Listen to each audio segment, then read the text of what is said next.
Everybody, so today's blog entry is about the silent treatment and specifically about ghosting. Now, ghosting is something that I became aware of probably back over the summer. I'm certain that the behavior is not new, but this is the term that's being given to it in the media and in some of the articles that I've read, and I've read them with great interest because it definitely mirrors some of the things that I went through in my own relationship. So I thought that I would put together this vlog and I'll talk a little bit about that, and hopefully it will help you. So my disclaimer is that I will be speaking a little bit about what happened at the end of my relationship, and it's not to bash him, it's not to shine a light on negativity. It is what it is. It's my perspectives, my memories, and how I recall it, and I'm sure that he has a difference of opinion as to the state of affairs and how our relationship ended. But who cares what he thinks? Anyway, moving on. So I was in a 5-year relationship that ended about 2 years ago, and for the majority of the relationship, it was pretty good.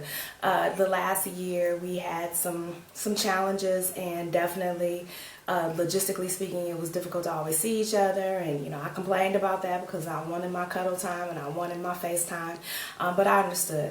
I had a very busy life, and so did he, and so we tried to make that work. Well, fast forward to when things kind of fell apart. I can't even really say that we broke up, it just kind of fell apart.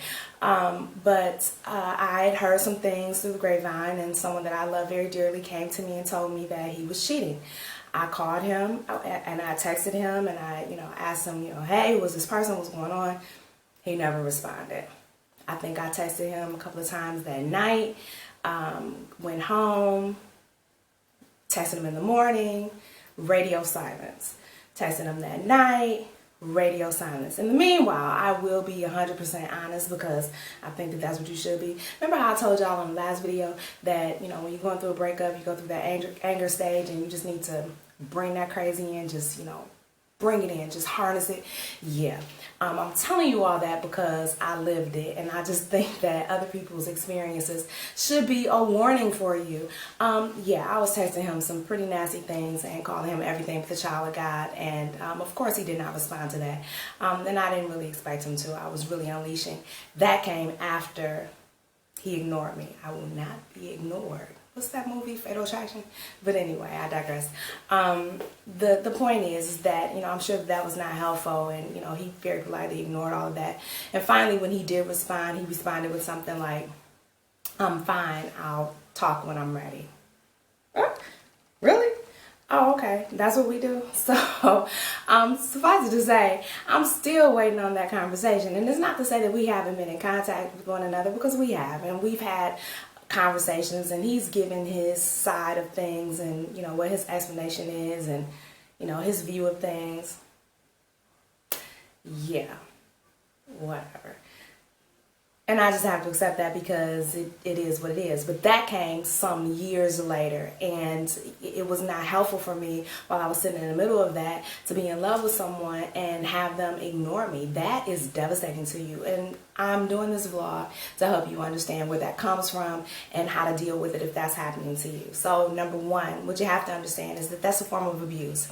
It's a form of abuse because it wreaks havoc on your psyche. It takes away your self-esteem in ways that you cannot even imagine. Because what happens over a period of time while someone is doing that to you, while they've cut off all communication with you, while they stop giving you any information, when they won't respond to you, they dodge you every chance that they get, it causes you to really kind of reverse the blame. And so instead of looking at this person like they've done something to you, and they have, you internalize that, and you start finding ways within yourself where you may be responsible for this person's behavior. Don't do that.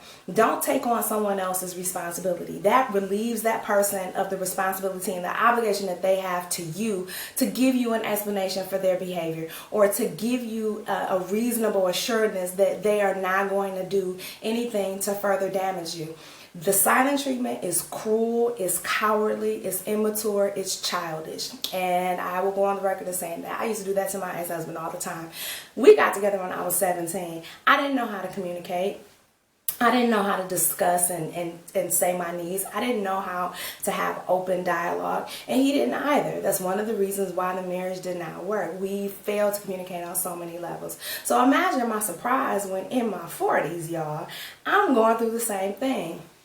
Age does not guarantee that someone learns how to appropriately communicate. Age does not guarantee that someone knows how to successfully be in a relationship. And age sure as heck does not guarantee that someone means you well. They revert to strategies that work for them. And so because the silent treatment is a form of abuse and it's a form of control and it works with other people, they do it with you. And they never learn that that's not appropriate, that that's not how you treat someone you love. And that's definitely not how you behave in a relationship.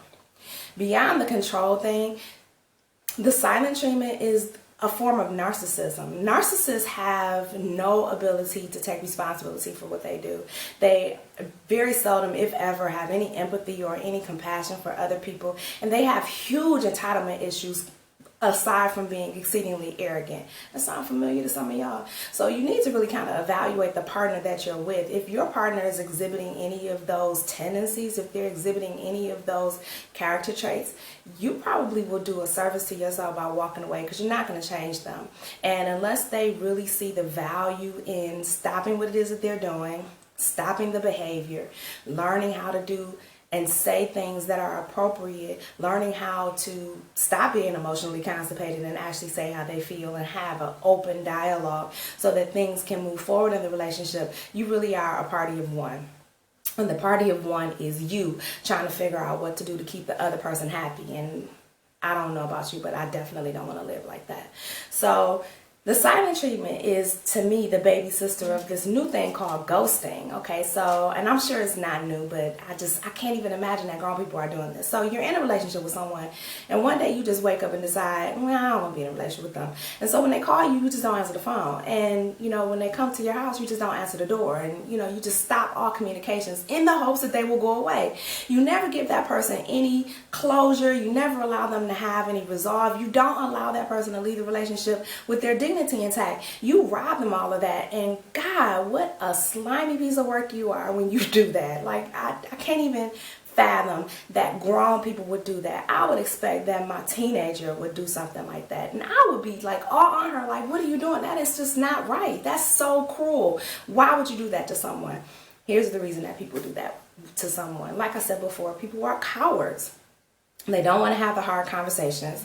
They typically are non-confrontational, and they don't know what to do when you're feeling a certain way and when you have questions and they don't have an answer to it. So it's easier for them to just walk away and not look back. Easier for them. Damn you. Damn your emotions. You know, forget how you feel. Forget the fact that there's another person invested in that. That is a selfish human being, a narcissistic human being, an egotistical human being, an arrogant human being, and a human being who needs to be by themselves, to work on themselves. So, you know, I kind of wanted to say that and, you know, let you all know that, yeah, relationships aren't easy when you have two healthy, whole people. But when you're in a relationship with someone who clearly has some form of mental illness, and trust and believe, narcissism is a form of mental illness. Yeah, I'm being completely serious when I say that. A lot of people think that mental illness is something that is completely off the Richter, and it does encompass that. But there are personality disorders that are certifiable mental illnesses, and narcissism is one of them.